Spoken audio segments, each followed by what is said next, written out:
दादी आप यहाँ अंधेरे में क्यों बैठी मियाँ? डरा ही दिया आपने तो मुझे। दादी को देख के डर गया है? अल्लाह से डर नहीं लगता तुझे? सो सॉरी दादी, वो एक्चुअली फरिया की मम्मी की डेथ हो गई है तो बस वहीं बिजी था। इन्ना लिल्लाहि व इन्ना इलैहि राजिऊन। बहुत परेशान थी वो दादी, रो रही थी बहुत।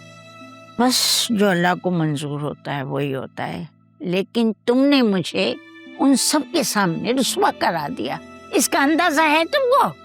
मैयत में था दादी, समझा क्या नहीं बात को। अच्छा चलो उठो, अभी हम आलिया के पास जा रहे हैं उसको लाने के लिए। बिल्कुल भी नहीं, असलम अंकल उसे अपनी मर्जी से लेकर गए ना इस घर से, है ना?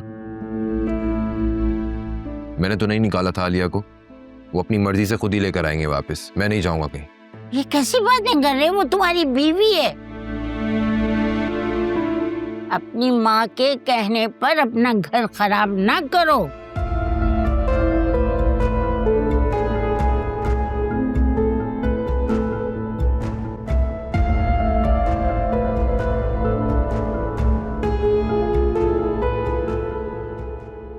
वाह वाह वाह, अम्मा रात के 12 बजे पोते को पट्टियां पढ़ाई जा रही हैं और वो भी माँ के खिलाफ। वाह वाह, तुम दिन देखती हो ना रात देखती हो, बस हर वक्त अपनी बहू की साजिशों में लगी रहती हो। अम्मा मैंने कौन सी साजिश की है उसके खिलाफ? जो भी है सबके सामने है।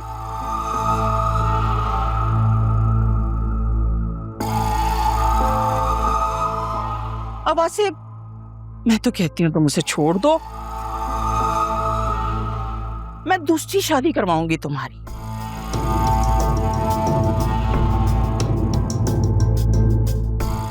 जहां से तुम्हारे बहुत प्यारे प्यारे क्यूट क्यूट बच्चे होंगे। मेरी बात सुनो, अगर अल्लाह को मंजूर हुआ और इसको औलाद होना हुई ना, तो आलिया से भी हो जाएगी। बच्चों का घर बर्बाद ना करो। अरे भाई अम्मा, मैं क्यों उसका घर उजाड़ूंगी? उसकी अपनी हरकतें ही ऐसी हैं।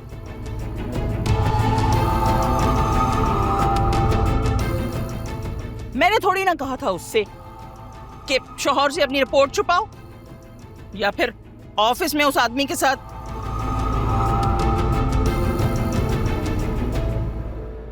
जिस पे वासी को भी शक है पूछ ले।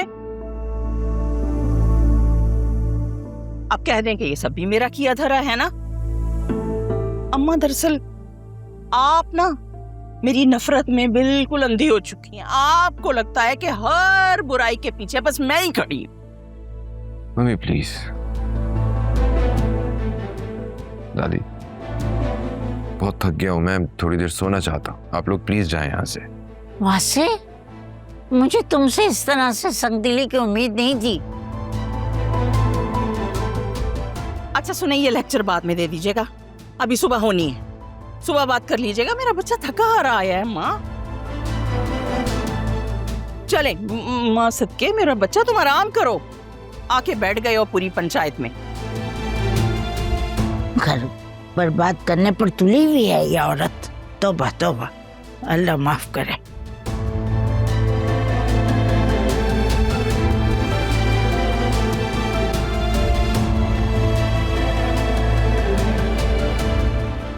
सुनो, तुम इनकी फिक्र मत करो, मैं हूं ना, मैं हूं तुम्हारे साथ।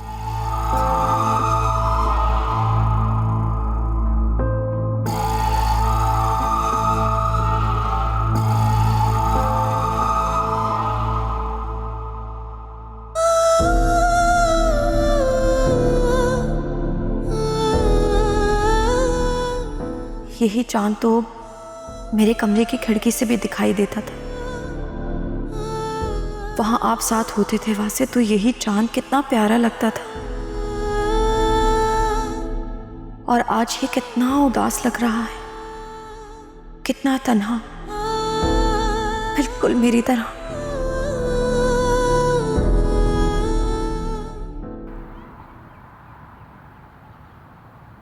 नहीं अकरम, मैं नहीं छोड़ूंगी इन लोगों को।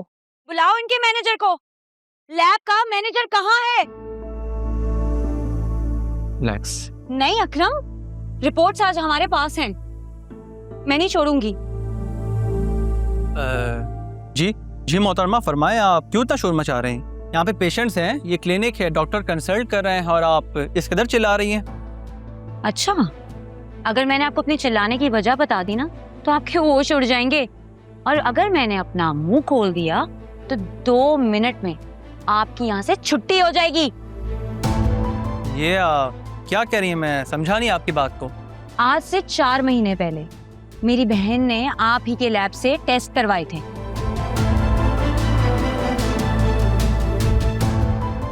जी ये टेस्ट तो हमारी लैब के हैं।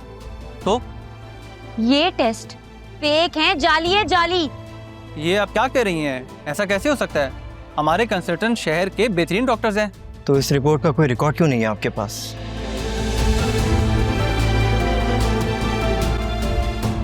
आपके डेटा में एंट्री क्यों नहीं है इसकी? मैं एक डॉक्टर हूँ और रिपोर्ट देखकर साफ साफ बता सकती हूँ कि इस रिपोर्ट को तब्दील किया गया है। कैसे हुआ, कहाँ हुआ, क्यों हुआ, ये सब तो मुझे आप बताएंगे। और अगर आपने मुझे ना बताया फिर आप अपनी नौकरी से भी जाएंगे और फ्रॉड करने के जुर्म में जेल भी। चलो अकरम। एक मिनट मैडम, मेरी बात तो सुने। आइए हम बैठ के बात कर लेते हैं। आप आए तो सही। सर प्लीज आए।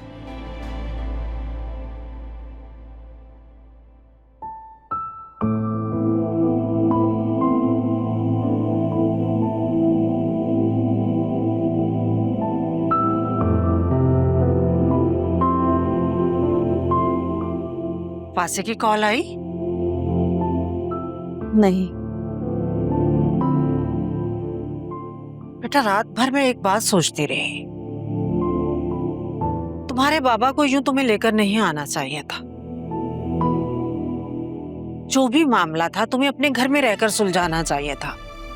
अम्मा, अगर हम थोड़ी देर और वहां रुकते ना तो शायद ज्यादा नुकसान हो जाता। आलिया, घर बड़ी मुश्किल से बसते हैं,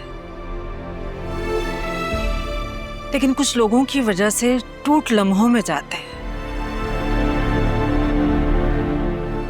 अम्मा आप ही तो कहती हैं औलाद मर्द के पैरों की बेड़ी होती है। मैं तो उन्हें औलाद दे ही नहीं सकती। और फिर ऐसे में फरीहा भी उनकी जिंदगी में वापस आ गई। आपको लगता है कि ये शादी चल पाएगी?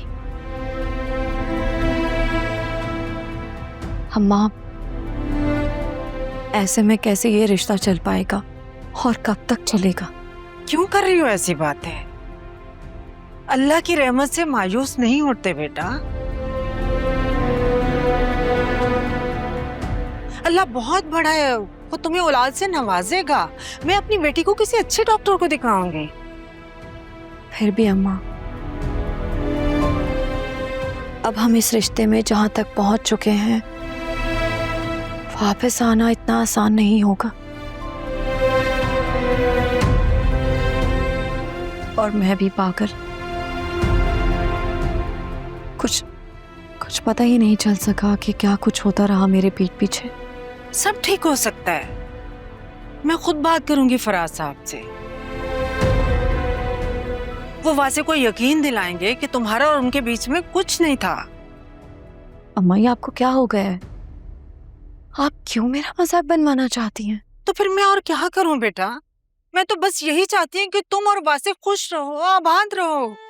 इतना सब कुछ हो जाने के बाद भी आप ये सब चाहती हैं? या फिर आपको फिजा की फिक्र हो रही है? मुझे फिक्र तुम दोनों की है। अगर तुम भी तलाक लेकर घर आ जाओगी तो दुनिया क्या कहेगी? अम्मा, मेरी दुनिया आप सब हैं। बाकी दुनिया क्या कहती है मुझे इस बात की कोई परवाह नहीं है। वासे से एक बार बात करने में हर्ज क्या है? अम्मा, वासे से बात करने के लिए बचा ही क्या है? कुछ भी तो नहीं। और प्लीज आप लोग मेरी फिक्र करना बंद कर दीजिए। कैसे नहीं हूँ परेशान? तुम तीनों बहनें मेरी जिंदगी हो, मेरी जान हो। अम्मा, मैं अभी ऑफिस जा रही हूँ, वापस आकर बात करते हैं।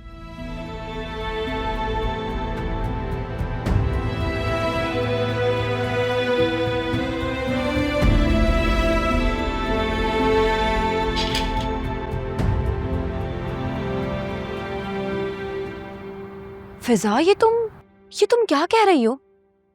ऐसा कैसे हो सकता है? वो तो बेस्ट फर्टिलिटी क्लिनिक है। आलिया, एज ए डॉक्टर मेरा इतना एक्सपीरियंस नहीं है, लेकिन मैं रिपोर्ट्स देखकर ये जरूर बता सकती हूँ कि ये रिपोर्ट्स फेक हैं।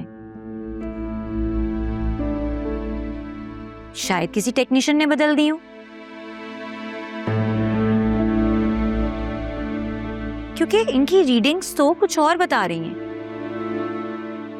इतना ड्रास्टिक चेंज वैल्यूज में, इट्स नॉट नॉर्मल। क्या पता किसी ने कॉपी पेस्ट कर दिया हो। मैं तो हैरान हूं कि तुमने कैसे कंपेयर नहीं किया अपनी पिछली रिपोर्ट से। आंखें बंद करके तुम्हें ऐसे यकीन नहीं करना चाहिए था। कैसे हो सकता है? वो क्लिनिक, वो डॉक्टर, शाज़मीना तो खुद उस डॉक्टर के पास जाती है। तुमने शाज़मीना से इस बात का जिक्र किया? नहीं, मैंने उससे इस बारे में कोई बात तो नहीं की, लेकिन 2 दिन हो गए मेरा उससे कांटेक्ट भी नहीं हो पा रहा है। तो तुम उसको बताओ ना कि उसके बताए हुए क्लिनिक ने कितना बड़ा ब्लंडर किया है। और प्लीज कल तुम मेरे साथ हॉस्पिटल चलो, मैं कल तुम्हारे दूसरे टेस्ट करवा रही हूँ, मुझे नहीं पता। ठीक है, मैं भी शाज़मीना से कांटेक्ट करने की कोशिश करती हूँ। ठीक है।